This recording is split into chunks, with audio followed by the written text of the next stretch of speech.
পুখুৰীটো আমি জনামতে চক্ৰধৰ সিংহৰ দিনত এজন ৰাৱণ নামৰ ঠিকাদাৰ হতুৱাই খন্দাইছিলে আৰু তেখেতক গাঁৱলীয়া মানুহবিলাকে ৰাৱণ বুলি মাতিছিলে। তেখেতৰ মুখত ডাঙৰ ডাঙৰ পঢ়া কিছুমান হৈছিলে, সেইকাৰণে তেখেতক ৰাৱণৰ নিচিনা দেখাৰ কাৰণে ৰাৱণ বুলি মাতিছিলে। আৰু সেই নামাকৰণেই ৰাৱণৰ পুখুৰী গৈ গৈ এতিয়া যেনিবা ৰাওনা পুখুৰী হ'ল। এইটো এটা 64 বিঘা মাটিৰ এটা ডবল পুখুৰী। আমাৰ পৌৰাণিক বুৰঞ্জী প্ৰসিদ্ধ আহোম ৰজাসকলৰ দিনত চক্ৰধৰ সংঘৰ দিনতে খন্দোৱা হৈছিল। এতিয়া মাজে মাজে দুই এজন মানুহক লিজত দিছিলে, কিন্তু এতিয়া আজি 4 বছৰমান অলপ লেতেৰা হৈ আছিলে যদিও এতিয়া আমাৰ বিধায়ক মহোদয়ৰ যোগেদি পুখুৰীটো আমাৰ চাফা কৰা হ'ল। এতিয়া যে ইয়াক সংৰক্ষণৰ কাৰণে আমি অলপ যত্ন কৰি আছোঁ যে আৰু 5 কোটি টকাৰ এটা প্ৰজেক্ট আহিছিলে। ইয়াতে প্ৰজেক্ট আহিছিলে পাৰেদি ৰাওনা পাৰৰ কাষেদিয়ে এখন টুৰিজিমৰ এখন দলং বনালে আৰু সেই দলঙত এতিয়া 2-1 মানুহে অলপ আমোদ পাইছে। লগতে যদি আমাৰ পুখুৰীটো আৰু অলপ উন্নত হয়, ইয়াত কিবা কিবি ধৰণৰ নতুন প্ৰজেক্ট আহে, তেতিয়াহ'লে আমাৰ টুৰিজিমৰ কাৰণে আমি কিছুমান সুবিধা পাম। গতিকে আমাৰ চৰকাৰেও ইয়াক অলপ চকু দি বা লক্ষ্য ৰাখি ইয়াক অলপ উন্নত কৰিলে আমি লাভৱান হ'ম বুলি ভাবিছোঁ। এইখিনি যিখিনি সজাই পৰাই তুলিছে ধুনীয়া, এইখিনি চৰকাৰে কৰিছে, চৰকাৰে অনুদানতে কৰিছিলে। 5 কোটি টকা এটা প্ৰজেক্ট দিছিলে। সেই প্ৰজেক্টতে কিমান কি আছেগৈ নাজানো, কিন্তু এইখিনি কাম তেনেকৈ হৈছে বুলি আমি জানো। আমাৰ বিধায়ক মহোদয়ে ইয়াৰ গুৰি ধৰিম বুলি আমাক কৈ আছে, কিন্তু সম্পূৰ্ণ তেখেতে কি কৰিছে সেইটো আমি ইমান ভাল ধৰণে নাজানিম। কিন্তু তেখেতে এইটো কোনোবা এটা পাৰ্টিক লিজত দিবই লাগিব, নহ'লে ইয়ে চাফা হৈ নাথাকে। কাৰণ প্ৰতি বছৰে নতুন মেটেকা কিবা হৈ পেলাই পুখুৰীটো লেতেৰা হৈ গৈ থাকে, আৱৰ্জনা হয়। গতিকে তেনেকুৱা এটা যদি পাৰ্টিক দিয়ে, তেতিয়াহ'লে আমি পুখুৰীটো সংৰক্ষণটো ভাল হৈ থাকিব বুলি ভাবোঁ। আৰু মানুহেও ইয়াত আহিলে দেখা মেলা কৰিলে অলপ ভাল পাব। এতিয়া যিমান ধুনীয়া সজাই পৰাই তুলিছে দেখি ভাল লাগিছে। এতিয়া ভালেই হৈছে। যদি ইয়াক আকৌ সংৰক্ষণৰ ক্ষেত্ৰত কোনোবা মানুহক নিদিলে হয়তো আৰু ছমাহৰ পাছত আকৌ লেতেৰা হৈ গৈ থাকিব। ইয়াৰ ইতিহাসটো হ'ল ৰজা চক্ৰধৰৰ দিনত খন্দাইছিলে। আমি কিমান চন সেই কথাটো মই বৰ ভাল ধৰণে নাজানিম, কিন্তু ৰজা চক্ৰধৰ সিংহৰ দিনতে এজন ৰাৱণ নামৰ ঠিকাদাৰ হতুৱাই খন্দাইছিলে বুলি আমাৰ কথিত বা লিখিতও আছে। 2-1 গ্ৰন্থত আমি পাইছোঁ।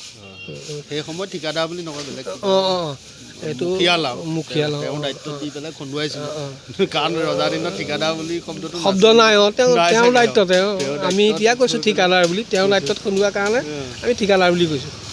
কিন্তু ইয়াত এতিয়া যথেষ্ট মাটি ইয়াত আছে। পাৰত এখন এইটো চেৰিকালচাৰ ফাৰ্ম আছে আৰু দক্ষিণ চাইডে আমাৰ BTC পৌৰাণিক বেচিক ট্ৰেইনিং চেণ্টাৰ আছে।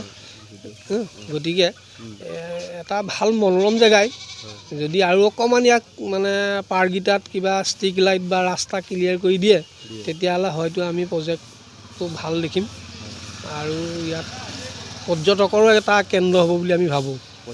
পৰ্যটকৰ যদি সুন্দৰ এটি কেন্দ্ৰ হ'ব বুলি ভাবোঁ। গতিকে চৰকাৰে যদি মনোনিৱেশ কৰে আৰু তেতিয়াহ'লে ভৱিষ্যতে ভাল হ'ব বুলি আমি আশা কৰিছোঁ। কিমান বিঘা মাটি বুলি ক'লে? 64 বিঘা মাটি। 64 বিঘা মাটিৰে আৱৰি থকা পুখুৰী, ৰাওনাপাৰ পুখুৰী। আচলতে ৰাওনা পুখুৰী কয় আৰু এই ৰাৱণজনে খন্দোৱাৰ কাৰণে তেখেতৰ নামাকৰণে হৈছিলে বস্তুটো।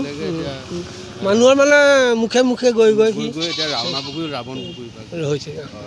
ধন্যবাদ। ঠিক আছে। এয়া দাদাই সুন্দৰভাৱে ক'লে আপোনালোকক এই ৰাওনা পুখুৰীৰ বিষয়ে, আৰু কিছু অংশ দেখুৱাই দিম বাৰু আপোনালোকক ওপৰত উঠি পেলাই। এয়া বন্ধুসকল দেখিছেনে, আমি পুখুৰীৰ পাৰৰ ফালে গৈ আছোঁ, ৰাওনা পুখুৰীৰ পাৰৰ ফালে। আৰু তাতে যি দলং নিচিনাকৈ বনাইছে পাৰটো কিমান ধুনীয়াকৈ, আৰু এই গছৰ ডাল যেনেকৈ থিয় কৰি থয় তেনেকৈ কৰি পেলাই সেই গছৰ ডালৰ আকৌ ছাইডত বান্ধি বান্ধি কি ধুনীয়াকৈ বনাইছে দেখিছেনে। আৰু আপোনালোকে মৰম চেনেহ দিব, ভিডিঅ'টো লাইক কৰিব, চেনেলটো ছাবস্ক্ৰাইব কৰিবলৈ নাপাহৰিব। আগলৈকে মৰম চেনেহ দিবচোন, আমিও প্ৰয়াস কৰিছোঁ অকণমান আগবাঢ়ি যাবলৈ। দেখিছে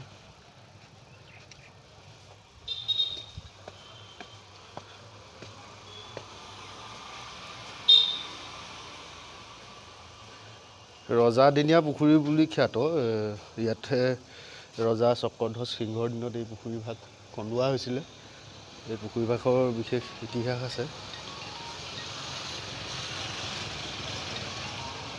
আৰু ইয়াৰ পৰা ঠিক আমি 2 কিলোমিটাৰ সিফালে ৰাস্তাইদি নামি গ'লে আমি যি চামগুৰি সত্ৰ মুখা শিল্পৰ বাবে বিখ্যাত, সেই চামগুৰি সত্ৰ পামগৈ। আমি এতিয়া তালৈ যাম। ধুনীয়াকৈ সজাই থৈছে চব ঠাইখিনি। ইয়াৰ পৰা আমি অকণমান নামি গ'লেই চামগুৰি সত্ৰ পাম। এতিয়া আমি ব'লক আমি চামগুৰি সত্ৰলৈ গৈ থাকোঁ। বন্ধুসকল, ৰাওনাপাৰখনো হ'ল মাজুলীৰ ভিতৰত এখন লেখত ল'বলগীয়া বৰ সুন্দৰ ঠাই। ইয়াতে বিজ্ঞান বিভাগৰ হায়াৰ ছেকেণ্ডেৰীও আছে আৰু লগতে কলা বিভাগ আছেই। আৰু ঠাইখিনি বৰ ধুনীয়া ঠাই। আবেলি আহি বিশেষ ভাল লাগে এই ঠাইখিনিত। আৰু আপোনালোকে ভিডিঅ'টো লাইক কৰিব, কমেণ্ট কৰিব আৰু চেনেলটো ছাবস্ক্ৰাইব কৰিবলৈ নাপাহৰিব। আজিলৈ ভিডিঅ'টো ইমানতে সামৰোঁ। ধন্যবাদ।